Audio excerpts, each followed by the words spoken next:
Hindi ko alam kung kailan nagsimulang magbago ang tingin ko sa kanya.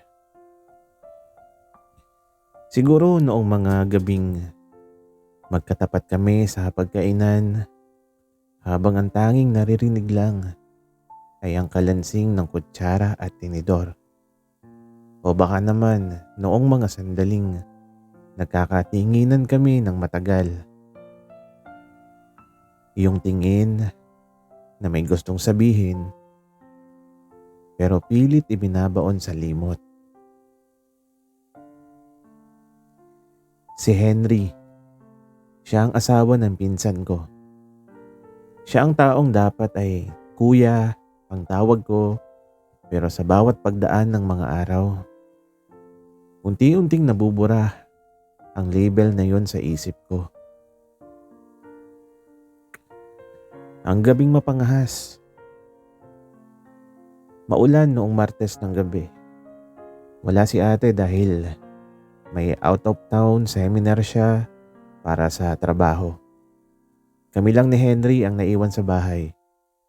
Nagluluto ako ng hapunan nang maramdaman ko ang presensya niya sa likuran ko. Hindi siya nagsasalita pero amoy na amoy ko ang halo ng kanyang paboritong pabango at ang bango ng bagong paligong sabon. Kailangan mo ng tulong, Jerry? Tanong niya. Ang boses niya ay malalim, parang haplos sa pandinig ko na nagpapatindig ng balahibo at sa bato ko. Hindi na kuya. Malapit na tong maluto. Sagot ko nang hindi lumilingon. Pinilit kong panatilihing matatag ang boses ko kahit na nararamdaman ko ang panginginig ng kamay ko sa paghawak ng sandok. Isang maling galaw. Humarap ako para kumuha ng plato pero hindi ko inaasahang napakalapit pala niya sa akin. Muntik na akong mawalan ng balanse at mabilis niyang hinawakan ang bewang ko para alalayan ako. Tumigil ang mundo ko. Ang init ng palad niya ay tumagos sa manipis kong sando. Tiningnan ko siya sa mga mata. Yung mga matang mapupungay, tila may hinahanap na hindi ko dapat ibigay. Sa halip na lumayo, nanatili siya sa ganong posisyon. Ang bango mo ngayon . Bulong niya. Hindi ko alam kung biro ba yun o totoo pero ang alam ko, bumilis yung tibok ng puso ko sa paraang hindi tama. Naupo kami para kumain pero tila naging matabang ang lahat ng pagkaing nasa harapan ko. Ang tanging nalalasahan ko lang ay ang tensyon sa pagitan naming dalawa. Pagkatapos kumain, nagbukas siya ng isang bote ng alak. Isang shot lang, pampatulog. Aya niya.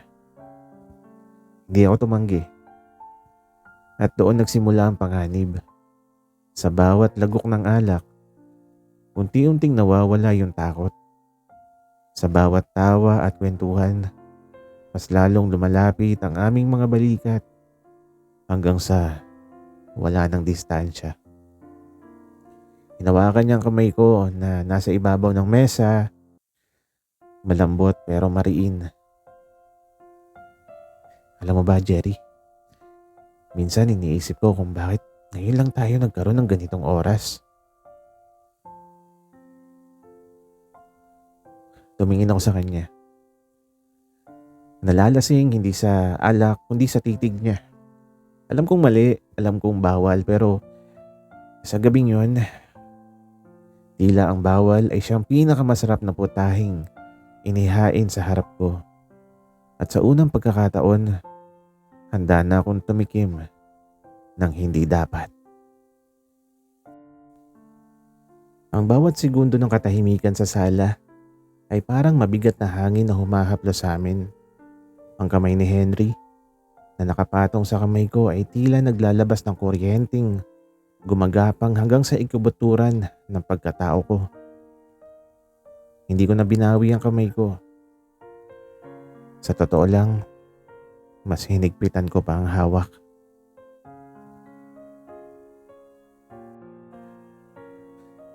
Kuya, lasing ka lang. Mahina akong sabi pero ang totoo, ako ang nalalasing sa presensya niya. Hindi ako lasing, Jerry. Ngayon lang ako naging ganito. Kalinaw mag-isip. Sagot niya habang dahan-dahang inilalapit ang mukha niya sa akin. Wala kaming imik habang pinagmamasdan ng isa't isa. Ang tanging ingay ay ang pagpatak ng ulan sa labas at ang malakas na pintig ng aking puso. Inabot niya ang aking pisngi, hinaplos ang aking labi, gamit ang kanyang hinlalaki. Ang haplos na yun ay puno ng pangungulila at pagnanasa. Mga bagay na alam kong hindi niya nakukuha kay ate.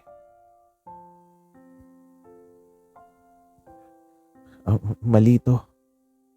Bulong ko pero imbis na lumayo, ay mas dinala ako ng mukha ko sa kanyang palad. Alam ko, tugon niya bago tuloy ang sinakop ng kanyang labi ang akin. Ang halik ay hindi banayad. Ito ay mapusok, gutom, puno ng bawal na damdamin. Lasang alak at panganib. At sa sandaling yun, nakalimutan ko ang lahat. Ang pinsan ko, ang moralidad at ang bukas. Ang tanging mahalaga ay ang init ni Henry na bumabalot sa akin. Dinala niya ako sa loob ng kwarto. Hindi sa kwarto nila ate kundi sa kwarto ko. Doon sa ilalim ng malamlam na ilaw, mas naging detalyado ang bawat haplos. Sa bawat dampi ng kanyang balat, sa balat ko, parang sinusunog ang lahat ng takot ko. Sigurado ka ba rito? Tanong niya. Tumango ako nang walang pag-aalinlangan. At ang sagot ko, gusto ko. Gustong gusto ko. Noong gabing yun, tinawid namin ng hangganan na hindi namin kailanman mababalikan. Ang bawat ungol, bawat galaw ay isang pagtataksil. Pero sa loob ng bawat 4 na sulok ng kwartong iyon, kami lang ang umiiral. Natikman ko ang tamis at pait ng isang bagay na kailanman ay hindi naging akin. Nang matapos ang lahat, nakahiga kami sa dilim, hinihingal at pawisan. Naramdaman ko yung braso niya na yumakap sa akin mula sa likuran. Hindi na natin ito may tatago, Jerry. Sabi niya habang hinahalikan yung balikat ko. Natakot ako sa sinabi niya. Ngayong natikman ko ang hindi dapat. Paano pa ako babalik sa dati? Paano ko titingnan ang pinsan ko sa mga mata bukas nang hindi sumisigaw ang konsensya ko?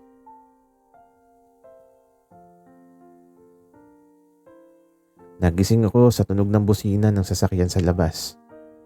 Agad ako napabalikwas. Ang puso ko ay parang gustong kumawala sa aking dibdib. Tiningnan ko ang tabi ko. Wala na si Henry.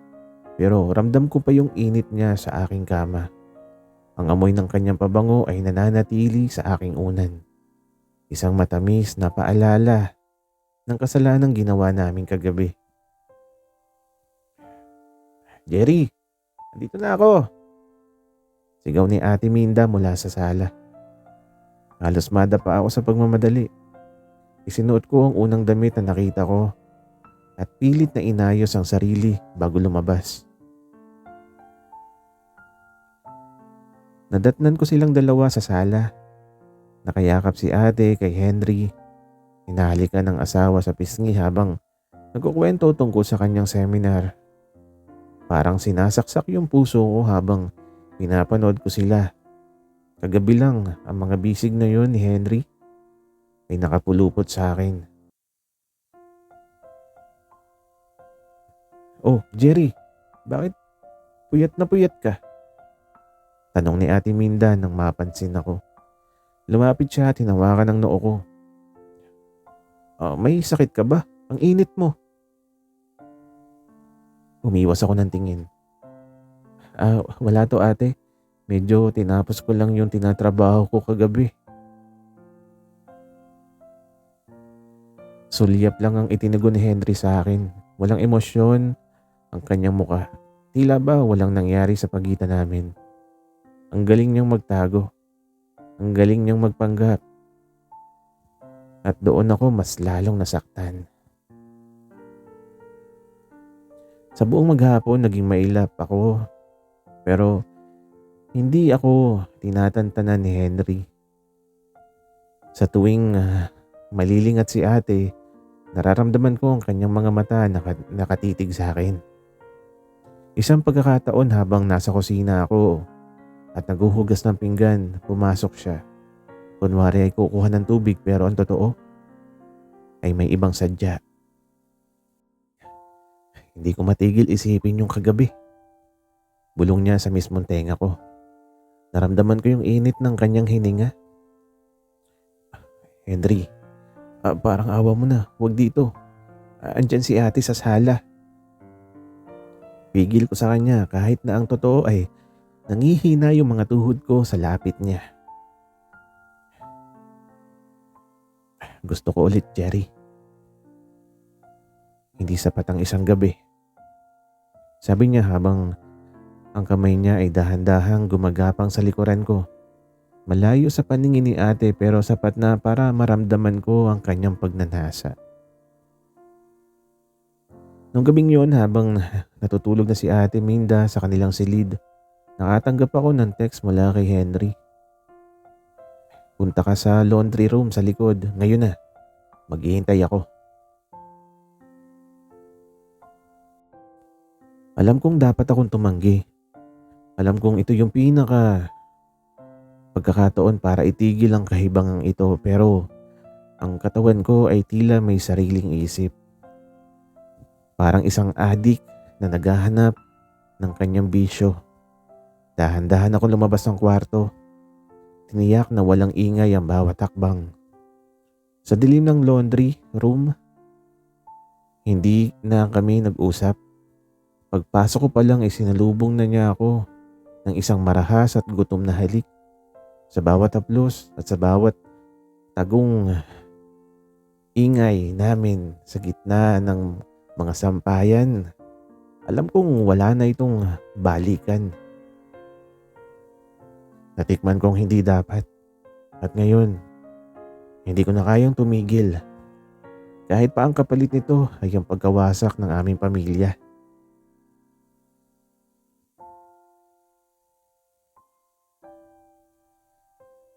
Ang bawat lihim na pagkikita namin ni Henry ay parang laro ng apoy. Nakaka-addict, nakaka-excite, pero unti-unting nagnininga sa paligid namin. Lumipas ang ilang araw na puno ng mga nakaw na sandali sa kusina, sa garahe, sa bawat sulok kung saan hindi nakatingin si Ate Minda.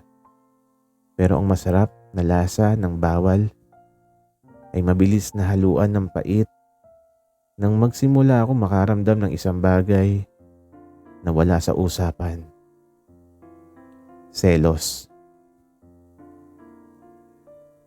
Gabi noon at nanonood sila ng TV sa sala. Nakaupo ako sa isang sulok, nagkukunwaring nagbabasa pero ang totoo ay nakatuon yung pansin ko sa kanila. Nakasandal si Ate Minda sa balikat ni Henry at ang kamay ni Henry, ang kamay na humahaplos sa akin gabi-gabi, ay malambing na humahawak sa buhok ng asawa niya.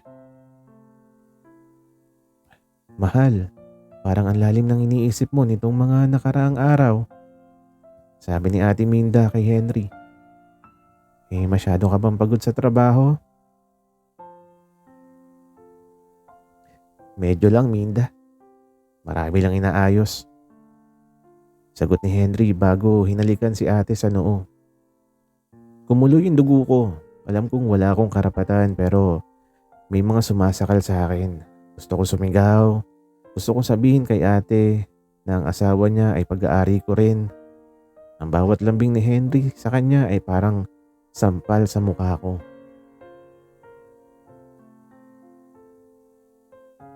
Hindi tanga si Ate Minda, babae siya. At may kutob siya. Napansin kong madalas niyang pagtitig sa akin. Tila sinusuri yung bawat kilos ko. Isang hapon habang nag-aayos ako ng gamit sa kwarto, pumasok siya ng walang katok. Jerry, tawag niya. Ang boses niya ay kalmado pero may pahiwatig ng babala. Bakit ate? Tanong ko na pilit itinatago ang kaba. Napansin ko lang itong mga nakarang araw. Hindi ka na makatingin ng diretso sa akin at si Henry parang laging balisa kapag ganyan ka. May nangyayari ba na hindi ko alam? Nanigas ako. Wala ate. Baka dahil lang sa init ng panahon o pagod. Tumingin siya sa akin ng matagal. Isang tingin na tila binabasa yung konsensya ko. Sana nga Jerry, kasi alam mo naman, ikaw lang yung pamilya ko at si Henry ang buhay ko. Hindi ko alam ang magagawa ko kapag may sumira sa amin. Noong gabing yun, muling pumunta si Henry sa kwarto ko. Pagkapasok niya, itinulak ko siya papalayo. Bakit? Tanong niya na naguguluhan. Ayoko na Henry. Nakita ko kayo kanina eh. Ang tamis nyo, di ba? Bakit kailangan mo pa akong puntahan dito kung mahal mo naman siya? Angil ko habang maluha-luha na. Hinila niya ako pabalik at isinandal sa pader. Jerry, alam mo rin ang totoo, di ba? Siya ang asawa ko sa papel pero ikaw yung hinahanap ng katawan at isip ko. Pero hanggang kailan? Hanggang kailan tayo magtatago sa dilim? Wika ko. Hindi siya sumagot, sa halip ginamit niya ang kanyang mga labi para patahimikin ako. At sa kabila ng selos, sa kabila ng takot, bumigay na naman ako. Mas naging agresibo ang bawat sandali namin ng gabing yun. Puno ng galit. Lahat ginawa namin. Hindi namin alam, sa labas ng pinto may isang aninong nakatayo. Isang aninong nakakarinig sa lahat. Sa bawat kalansing ng kama at sa bawat ingay na hindi na dapat itinago.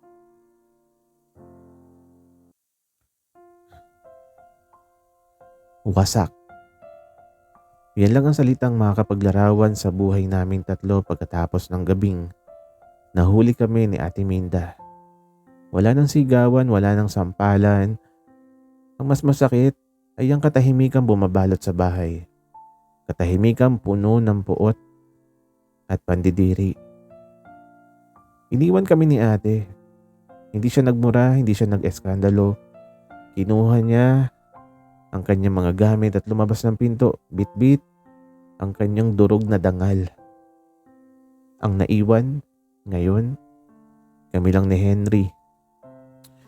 Ang naiwan sa loob ng malaking bahay na to. Ang akala ko kapag wala na si ate, magiging malaya na kami. Ang akala ko, ang bawal na tinikman ko ay magiging mas matamis kapag wala ng hadlang. Pero mali ako. Isang linggo lumipas, nakaupo si Henry sa sopa. Hawak ang isang baso ng alak. Hindi na siya ang Henry na hinangaan ko. Ang Henry na malakas, mabango, at puno ng buhay. Ang lalaki na sa harap ko ngayon ay isang anino na lang ng kanyang sarili. Masaya ka ba, Jerry? Tanong niya nang hindi tumitingin sa akin. Ang boses niya ay tuyo, walang emosyon. Henry, wika ko. Tangka kong lumapit pero itinaas niya ang kanyang kamay para pigilan ako.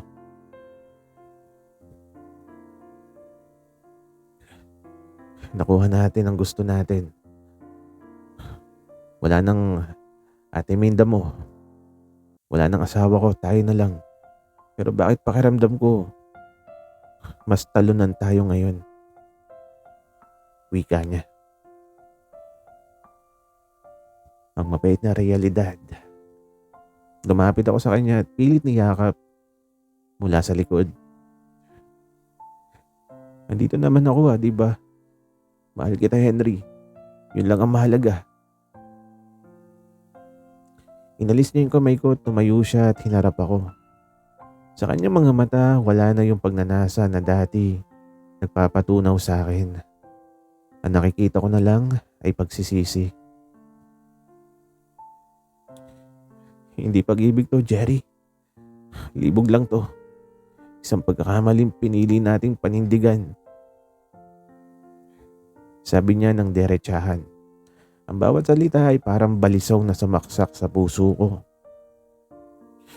Sa tuwing titingin ako sa iyo, naalala ko kung gaano ako kawalang kwentang tao. Yung paano ko trinaydor yung kaisa-isang babaeng nagmahal sa akin ng totoo. Wika pa niya. At napaluhod ako sa sahig. At ang sabi ko, pero natikman natin. Naramdaman natin. At ang sabi naman niya, at yun ang sumira sa atin. Ang bawal na lasa na akala natin ay masarap. Yun pala ay lason na papatay sa atin. Kinabukasan, wala na si Henry. Tulad ni Ate Minda, umalis siya nang walang pasabi. Iniwan niya ang bahay, iniwan niya ang lahat, pati na ako. Ang tanging naiwan sa akin ay ang mga alaala ng aming mga gabi sa dilim. Ang amoy ng kanyang pabango sa aking balat. Ang bigat ng konsensyang habang buhay kong papasanin.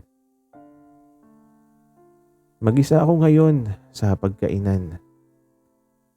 Tinitingnan ang bakanting upuan sa harap ko. Natikman kong hindi dapat at sa huli, wala akong natira. Kundi ang pait ng isang kasalanang kailan ay hindi naging sapat para punan ang pagkukulang sa aking pagkatao. Ang bawal na pag-ibig ay parang apoy. Masarap pagmasdan sa malayo, mainit sa malapit, pero sa huli, tanging abo na lang ang ititira nito.